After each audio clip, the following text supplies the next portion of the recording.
yeah, let's do it.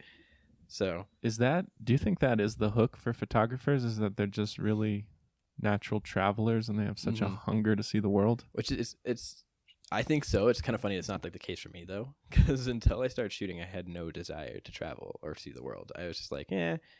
Because like when I was young, we did like a huge road trip with my family, and I just remember hating every minute of it. And so I'm like, oh, I'm going to Yosemite, Mom. I'm so excited. She's like, you've been there, and I'm like, no, I haven't. She's like, when you were young. I was like, doesn't count. I That's like right. pouted in the car the entire time. You did. You came out to the Southwest as a kid. I read this, and you just upset the whole time. And now you've come full circle. Yeah, you're living in funny, Albuquerque, driving 6 hours in every direction, taking photographs. Yeah. So it's kind of funny, like how like what my parents tried to push into me as a child that didn't hit. That like this creative medium kind of like opened my eyes to everything that they wanted me to see as a child, because my parents are fishers, hunters, campers, hikers, everything. Oh, wow. You know, like that's what they love to do. They love to go. My mom loves to go horseback riding, and she has a whole bunch of animals, and she wants to go fly fishing all the time, and she wants to go camping. And so that's like my family is like, and I was like the one kid in the family when we were growing up that like we went on that big road trip, and the one stop I remember loving was when we were in Vegas. So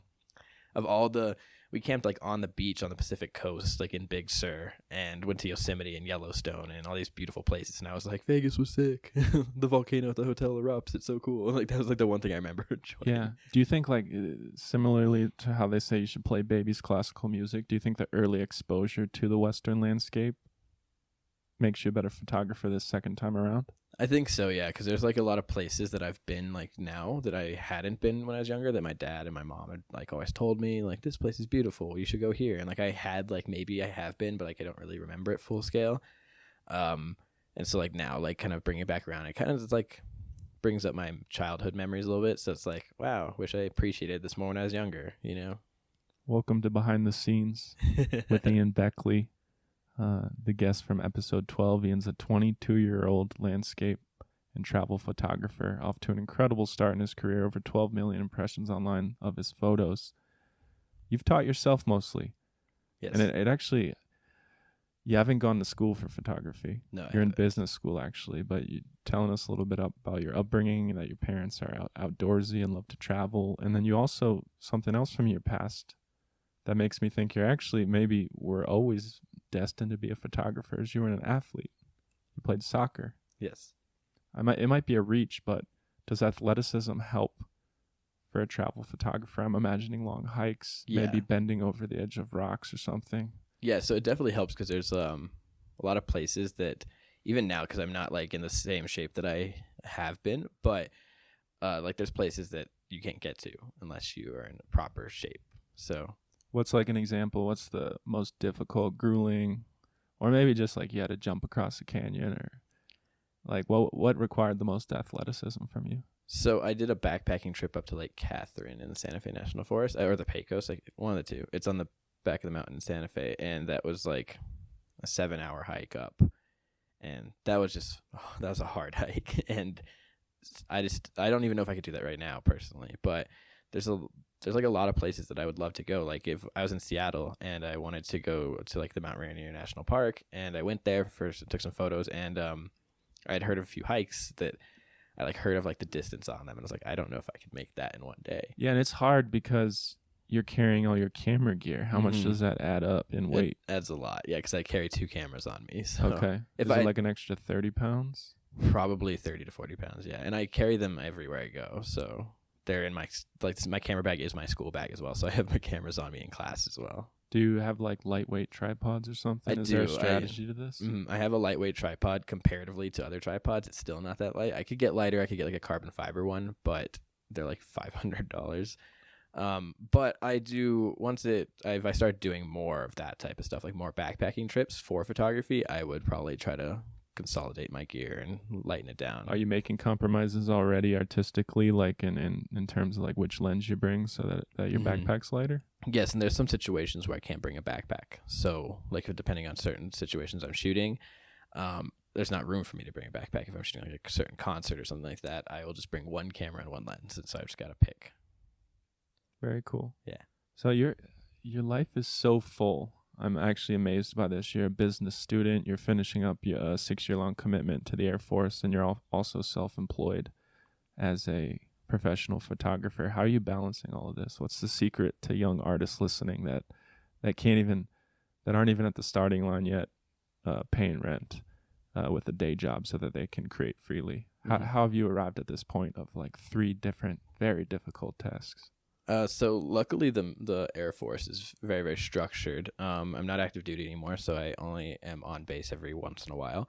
Okay. So that's nice that I don't have to be on base every day. And then with school and photography as well, the way that I balance this is I only have class on like 2 days a week, and I have like certain days that I'll schedule things on. So usually like Wednesdays or Fridays, and then so it's helpful because I just got like a desktop at home. So I've actually just separated my personal work from onto one computer and all my like client work onto one computer. So when I'm at home at my desktop, I can edit my client work. When I'm not at home, I'm on my personal computer. So if I need to get homework done, I will leave home, go to a coffee shop with my laptop and do my homework.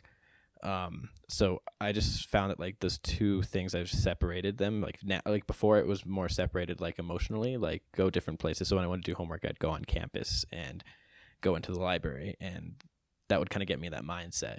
But now it's like a physical separation, because unless I'm sitting at home at my desktop, I'm not going to be editing my client photos unless it's like something that needs to be done like right away. So just separating them and setting time to do both things. So I keep a very detailed like calendar. I use like Google calendars as well. So you look at like my Google calendar, it's like just blocked out with everything. It's all color coded. I have notifications set on there. So I always know like what's going to happen like in a week before, like on Monday morning. I look at my calendar and see like, okay, I have class this week. I have an exam on Sunday. I have this and this and this. So are you scheduling rest as well? Yes. Okay. So highly scheduled, highly compartmentalized. Yeah, I schedule like free days too. So, 3 days. Yeah, like today, besides this is a free day for me. Don't have any homework to do today. Don't have any client photos to edit today. And the soccer game's tonight, and I'm going to a brewery with my friends to watch the soccer game. And that's about my plans for the day. A New Mexico United game? Yes. Who are they playing? Sacramento in their first playoff game in team history. So it's going to be... Is that intra-league or interleague? So it's one division under the MLS, so they're professional league, but one like so kind of second division in American soccer. Okay. Yeah. So same league as New Mexico United. Mm-hmm. Like it's league play. Very cool. Yeah, it all leads to my next question. Something I'm struggling with right now is if I take on a lot and try to accomplish a lot as an artist, how do I stay creative? So are these off days your creative days? Like how in a highly scheduled lifestyle are you able to have open-ended exploration time to come up with new ideas and still stay organic?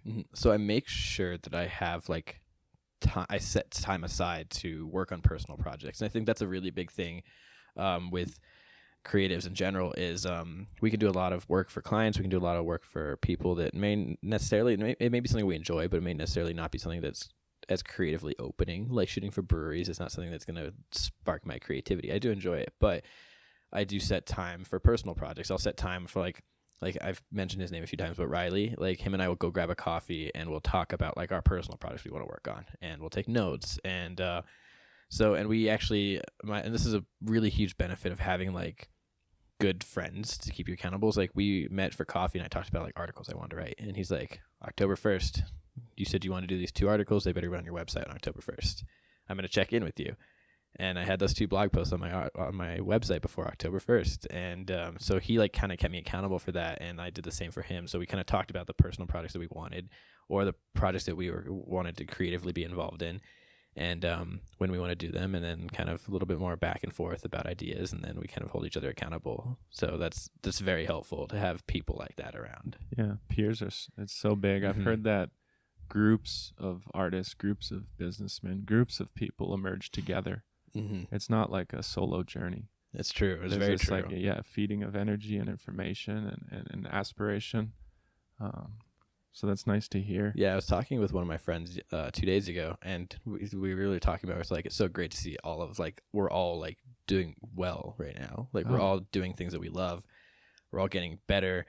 And we're all kind of like in a little bit of different fields, but like kind of overlapping at the same time, you know? And so we talked, it's like, it's great to see like all of our friends doing great things. And so, and it's inspiring too. It's like, I'll see one friend do something and I'm like, that was awesome. Like, And the one thing to help creativity that I do consistently is I make a lot of time just to like have coffee and talk about like photography and creatively with people. So it's like, Okay. and it's not always the same people.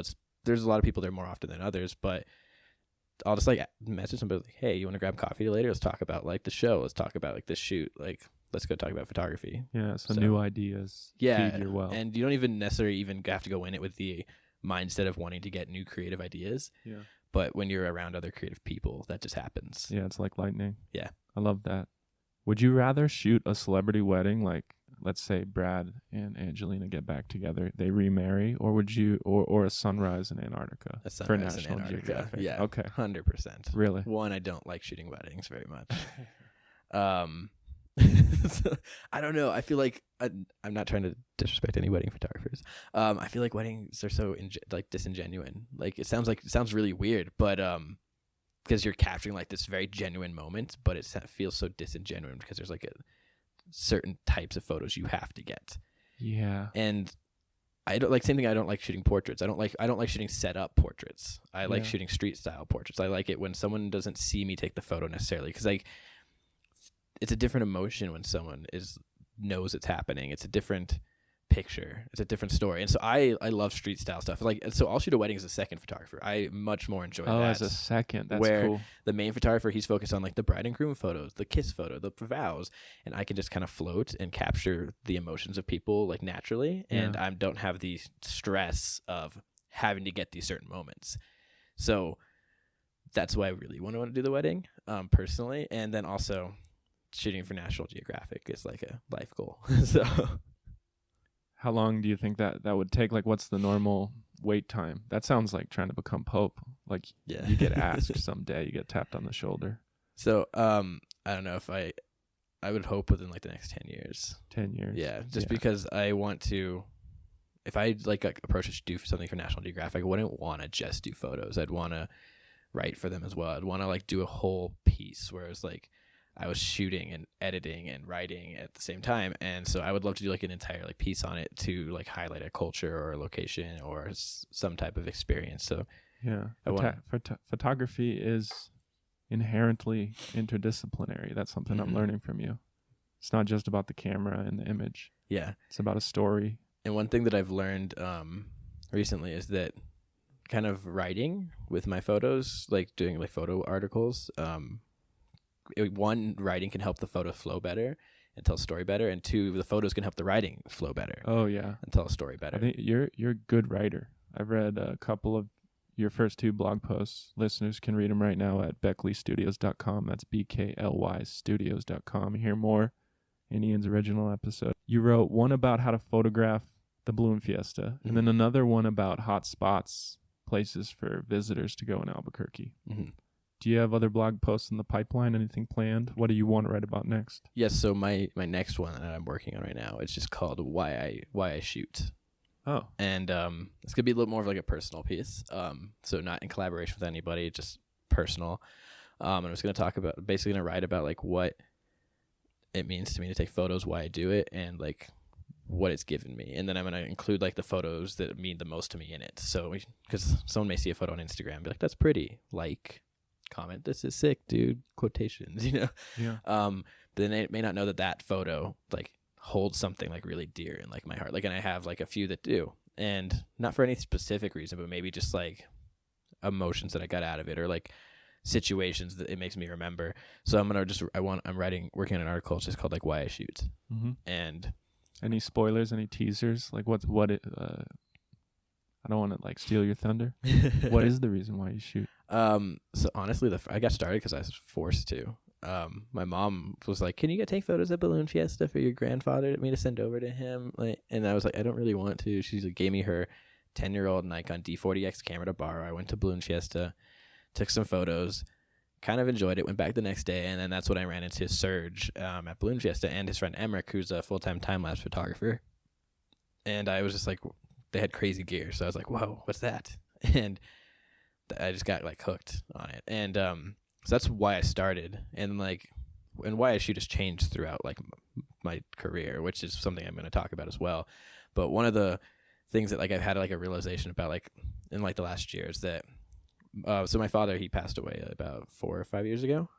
So one of the things is that I feel like photography is like a real connection with him because I get to go to places that he always told me that he loved and I never like appreciated when I was younger. Oh man. So going to them is kind of like a reconnection with my father, you know? Catharsis. Yeah. Or even better, because it's still, there's vitality to it. Yeah, like a living connection. Mm-hmm. So I was in like Yosemite National Park, and he always told me that that was like one of his favorite national parks. And it was the first time I ever went that I could remember with my friends in March.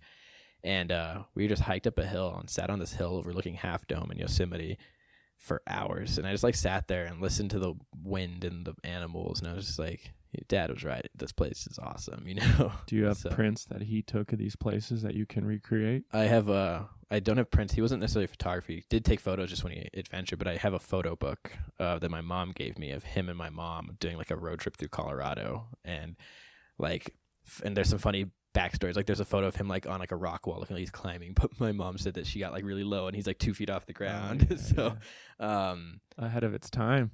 Yeah, I see a lot of those on IG right now. Yeah, so I have a photo book that's in like a kind of like monochrome film, like kind of bronze color tone, all these photos, and it sits on my desk, and it's just photos of my mom and my dad, and some photos of me as a baby, some photos of my brother as a baby, and so I like to look at that, and because my dad didn't necessarily go to these places to take photos, and the thing that is crazy to me that's I don't necessarily know if I would have ever gone to these places if I wasn't going to take photos. And so like photography has made me go places that my dad loved and so kind of connect to them, you know?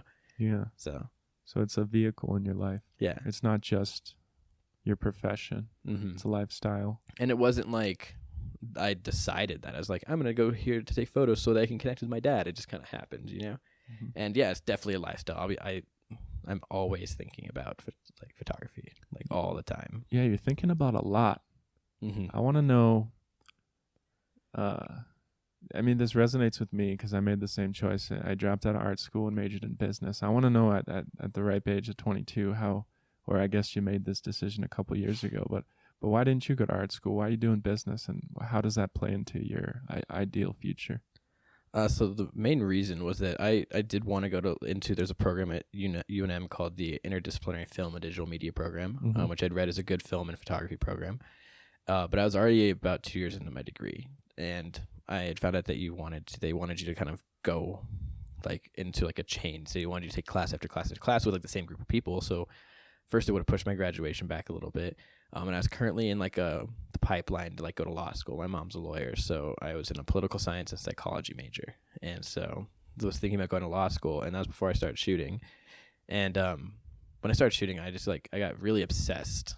I learned a lot over the next 6 months and shot a lot over the next 6 months. And I didn't want to start from scratch. I felt like there's things that I wouldn't be taught that I already knew, and that it wouldn't make a difference. And so when I thought about like what I needed to learn to make myself successful in a creative field was the business side of it. And I feel like that's where creatives fail, is on the business side of it. They need to know how to budget. They need to know how to balance their books. They need to know how to approach a company, they know how to write a marketing like plan. They need to know how to write proposals to people. And so I thought business school is going to help me more than film school will.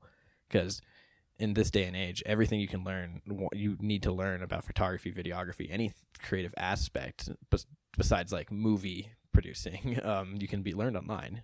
And whether you pay for it or not, there's so much education online. And I was like, I don't need to go to film school. I need to get a better business sense. I need to learn how to run my business better. I needed to learn how to set myself up for the future. And so I thought that business school is just going to help me more. I figured I would get more out of it that could make me successful. And I wasn't thinking like I want to be obviously like I was thinking like I would love to be like a full-time photographer. Like that's crazy. Everyone wants to, like everyone who shoots like would love to. I didn't think it was going to like be like a realistic thing. You know what I mean? Yeah. Do you feel like it's more realistic now that you just blew up on Instagram, or what's convincing you? It sounds like you've had a change of mindset. I mean, well, 99% of the things I get paid for now is through photography. Oh, beautiful. So you're really doing it. Yeah, so it's the thesis of the show. I'm glad you came. Almost every income source is through a creative field. That's for me. Amazing. And it's changed a lot, like even in the Air Force. So I used to be a jet engine mechanic in the Air Force. Okay. And one of my supervisors on base saw some of my photos, and they're like, you should apply for the public affairs photojournalist position. And I was like, that's a job? Yeah. Like, you have that in the Air Force? Like, yeah. So now I applied, and I'm a photojournalist for the Air Force instead of a jet engine mechanic. So even when I'm on the military base, I'm writing articles, I'm interviewing people, I'm taking photos, I'm teaching people about photos. Wow. Every aspect of my life now is a creative field. And yet that's a role you're going to give up. You're going to exit the Air Force, exit the service. I might do another shorter contract afterward, because I can do a year intervals afterwards. So I might do another few years, just because I feel like I want to spend more time in this like photojournalist position. Yeah. And I'm about to get to a position like rank wise where I will have more authority and I'll have more leadership ability. And I'd like to see what that looks like. And it's not like some crazy huge commitment where it's my entire life, because it still allows me to be creative, still allows me to travel, still allows me to have like my outside life. So, and I feel like I get a lot from it, and it's enjoyable. It's a completely different type of photography. So yeah, they're not just paying for you to get to different parts of the world, but you're actually seeing parts of the world that an unaffiliated photographer wouldn't have access to. Are you like taking photos on aircraft carriers and stuff like that? I mean, that's amazing. Recently did a shoot where they were doing a airdrop practice, and they'd strap me into the back of a cargo plane and open the back of it, throwing airdrops out, and I was just strapped to the back of this cargo plane with the back of it open, taking photos. Wow. Yeah, and then I got very sick afterward, because it was the pilot's last flight, so he had a good time, and I did not, because it was my first time going on one of these cargo planes, and everyone says that the way they move in the air will make you sick, and I was like, oh, don't get sick on planes, and I got very sick. I mean, the way your life has evolved, it seems like you're really good at following your intuition, and it's borne fruit for you. So the question would be, what was the intuition that made you enlist at age 17 in the Air Force? So in high school, my mom and I had like agreed on some stuff, and for her to pay for college, and I didn't hold up my end of the bargain, basically, and she gave me one more chance to like prove to her that I wasn't going to waste her time and her money. And my mom's a lot of things, but she's one of the main things that she keeps her word, and she doesn't like crumble, you know. She's a very, very strong woman, and so I had no way to pay for school, and I didn't think I wanted to go to college at first. And then when I wasn't in college, I was like, I want to be in school. I felt like so like left behind by everybody, and I was like, I don't know what I'm doing. I'm doing literally nothing. I'm working at a car dealership doing nothing with my time, and my mom told me, join the military. And they basically said like, hey, we'll pay for college. You did well on your testing. We'll give you a big signing bonus. And I had no money, and $20,000 is a lot to 17, 18-year-old kid with no money and no ability to pay for school. And so they told me, hey, we'll pay for school. You give us a year and a half, 2 years of your time to get trained, and you can go to school for free. So did you graduate high school? Mm-hmm. And then you spent a brief amount of time like that summer at a car dealership. Yeah, I worked at a car dealership. I worked at like Dion's first, and then worked at a Volkswagen dealership that I had bought my car from too. And at this point, you had no idea you wanted to be a photographer. Yeah, no, I had never even picked up a camera really. Wow. And so I joined the Air Force. Still had no idea I wanted to do photography. Did all my training. Came back to Albuquerque. Was stationed here at Kirtland. Was on like active orders for like 6-8 months, and just working on jets, working on engines. Being in maintenance was fine. I shaved every day. My hands were consistently stained with oil. And that was like my full-time job. That's all I did. And then I was like, cool, it's time to go back to school now. And so I started going back to school, and I still had really no idea what I wanted to do. I just thought, hey, mom's a lawyer. I'll jump in that type of chain, you know? But yeah, so that was like why I did it. And the crazy thing is like that signing bonus that they gave me was the reason I could have afforded to upgrade my camera gear. Oh, wow. Mm-hmm. Half of it went to my mom because I totaled her car in high school, and I told her I'd pay for it when I had the money. So she got like $10,000 of that signing bonus. But the first like professional camera I had like the D40X, like the old 10-year-old camera my mom gave me, and I upgraded that to a Nikon D5300 for like $300 used. And then Sony came out with this new camera that was $2,000, and the lenses were $2,300, and I was still very new into my photography. I was not making any money on it, and I spent like $5,000 on a brand new camera system. And I had that ability because I had a signing bonus because I had saved that from what the Air Force had given me. So like literally, like the Air Force like gave me that ability to do that, you know, financially at least. Sounds like you have no regrets. I don't know, and I think it made me a much better person too.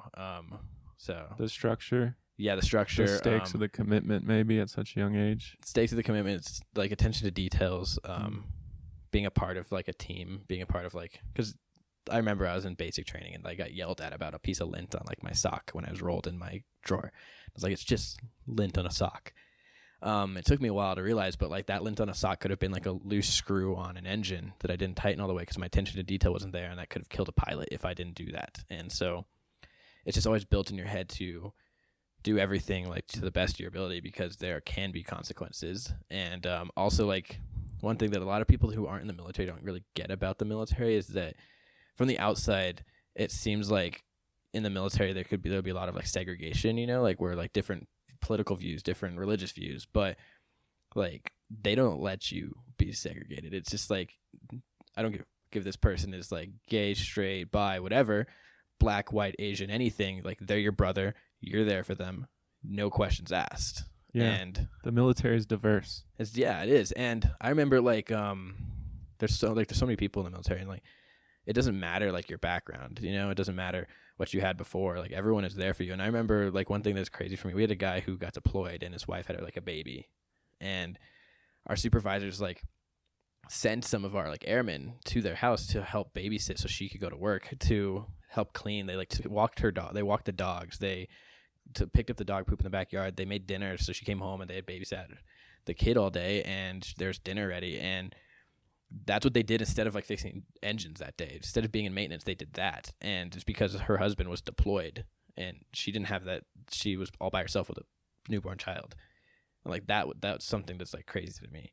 Yeah, that's beautiful. Yeah, and so commitment to each other. Yeah, and it's literally like a family. Like we had this one guy whose dad passed away who was in the military as well. He was higher ranking than him, and we went to like this funeral, and like the highest ranking member of the entire state in New Mexico came there and was like, and just to support, and there was so much support for it. So it's kind of like a forced family a little bit, you know, like sometimes you don't appreciate it because you're like, get out of my life, but like, you know, that like if anything happens, like you have so many people that are there to have your back. Yeah, and it's like it's very different. Not a lot of people see that from the outside, you know. Yeah, so they kind of force you to be a family. It's kind of like having like step siblings, you know.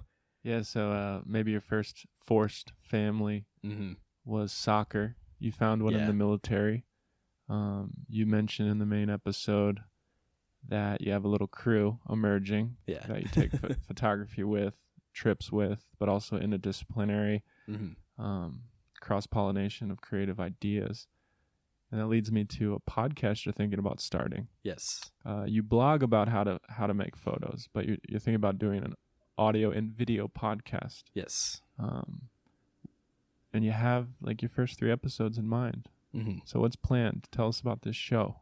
So it's still a working title, but basically I want to be able to talk about kind of like my transition between getting into the creative field and then my transition from part-time freelancing to full-time freelancing and things that I've learned, because everything that I've learned in a creative field has basically been figured out. And I feel like when I was trying to learn, there wasn't a lot of resources. Like you can find so many resources on like how to edit a photo, how to Photoshop, how to sky swap.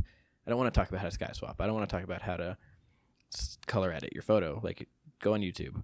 But I want to talk about like how to propose a client, why getting told no shouldn't be a deterrent, like why there's so much work out there so you don't need to be competitive with people, like how to force yourself to improve, why shooting different types of photography will help your compositions and your skill set in other types of photography, how to get into a field that you're not necessarily have any experience in, and things like that. So because that's something that I've just had to do. Like I wanted to shoot like concerts. I just shot like one concert ever for like UNM, and I spent months like trying to get in contact with like Viva ABQ, which is like basically they have like a monopoly in almost all the electronic shows in Albuquerque, and I love electronic music, and I wanted to shoot some of their shows, but I had literally no experience. I had one show that I didn't do that well on, and it took me a month to get in contact. I sent messages on Instagram, I sent messages on Facebook, I sent emails, I tried to call, I left voicemails, and eventually like one of the guys that followed me on Instagram was like, hey, I know somebody, here's his number.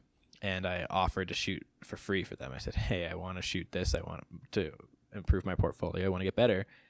And like, luckily most people aren't going to say, no, I don't want a photographer to come shoot for free for me like most people will be okay with it. And so I went and did like 2 or 3 shows for free for them. They liked what I did, and now they're one of my more consistent clients. Oh, beautiful. Yeah. And then like you would think shooting electric like shows is very different than a landscape. Yeah. And it is, but there's things that I learn in shooting those concerts that I can take with me to shooting like landscape photography, and vice versa, like with different compositions and how I see the space and stuff like that. So some soft skills, some psychology of the artist, some business, best business practices. Yes. Maybe a little storytelling about how you've come to where you are. Yes. And that's why the person that I am planning to have co-host with me, his name is Ben Lane. Ooh. He works in the marketing department at UNM, and he is a liberal arts major and a senior at UNM as well. But he's just one of the best like storytellers that I know. He may necessarily not be the most like technically proficient person like in video or photo, because it's not his job. He doesn't really want it to be his job. But in terms of telling a story, he's fantastic, and he's just got like a way to talk to people. And him and we have very complementary like personalities, and so between him and I think that it would just be a very good dynamic. Yeah, it'll just be the two of you co-hosting every episode. No guests or anything. I have guests on every once in a while when we think it'll benefit the topic. And what's your ideal listener? What's the target demographic? I think my ideal listener would be someone who's younger and does something creatively as like a hobby, but does want to pursue it in more of a professional way. Yeah, to make that leap. Yeah. Into all their income comes from taking photos, which blows me away. Taking photos, painting, writing, any creative field. Oh yeah, just in your case. Yeah. So, I've always been told that I'm a good storyteller. My family, they always want me to tell stories at holiday dinners, and so I want to like share my stories. And one of the main reasons for starting the podcast is recently I was thinking, and it makes me uncomfortable that 95% of my audience is on one platform. It makes me a little uncomfortable that it's all Instagram. It's all Instagram. And you're approaching 10K. It's nothing to be shy or humble or embarrassed about. But that makes it me is a single platform, so there's some risk there. Like, what if Instagram goes offline? And there's so many people that all their ducks are on Instagram. Like, every aspect of their creative work is on Instagram, because I'll see a photographer and they don't have a website, they don't have a media kit, they don't have any other form of creative field that I know of that I can find. And if I can't find it, a potential client's not going to find it. So they don't have any other like different platform that they can share their work on besides Instagram. And they'll have 200,000-300,000 followers. And to my knowledge, basically their social media, they're traveling full time and they're shooting full time, and that's all comes through that platform. And I'm like, just what if one day, because I just have this feeling that 2020 is like going to be the downfall of Instagram. 2020, 2021, next 2 years. You think people are fatiguing? I'm fatiguing. As a creator. Oh, fascinating. And it could be a supply side problem. Yeah. And I think that it's getting very commercialized. I think the amount of things I see that are sponsored is like, I don't want to see your Lululemon like joggers. Like, I want to see a photo. And also, this is another, like, one of the topics I want to talk about in my podcast, that I feel like it's killing, like, creativity, and I feel like it's killing inspiration because people do it more now for just that. And just to post on Instagram, I'm struggling with that on this podcast, is do I fit the market, or do I try to offer something new to the market that might connect? So doing the podcast, and also the reason I've been writing more, is because I want to spread my arms, like spread my reach in different platforms. So I've been posting more on my Facebook, because Facebook has been like a consistent thing for like such a long time. And I know plenty of old school photographers who like majority of their business comes through Facebook. So I've been doing more on Facebook. I've started to post more on Twitter. I want to start writing. So I've been doing guest blogs. I did a blog for Visit Albuquerque. So doing guest blogs. I am shooting more concerts and posting those on different websites. I want to eventually get into like more filmmaking on YouTube, but that's like far down the line, because I'm not a video person yet. Filmmaking, exciting. That's my long-term I would love to. Yeah, I'd love to learn. So that's that's definitely the biggest thing I have to learn. But then podcasts as well. So it's like, hey, let's say Instagram's gone, I have an audience in podcasts. I have an audience in articles. I have an audience on Facebook. I have an audience on Twitter. I have an audience on my own website. So at least I still have an audience. Yeah. And so I'm just trying to, the thing is, I also think that having different platforms is allow me to push my own creativity. because push your own limits, expand your horizons. Yeah. You know, because if I'm sitting there thinking frustrated about a topic, having a platform to actually share it on, or passionate about a topic, having a platform to share it on is something that I really, really want. Yeah. So you can only put so much in a caption, you know? Okay. And you can only get so much out of writing because people can read it how they want to read it, but they can only hear what I say the way that I say it. Absolutely. So. Intonation stores a lot of information. Not what you say, but how you say it. Yeah. Amen.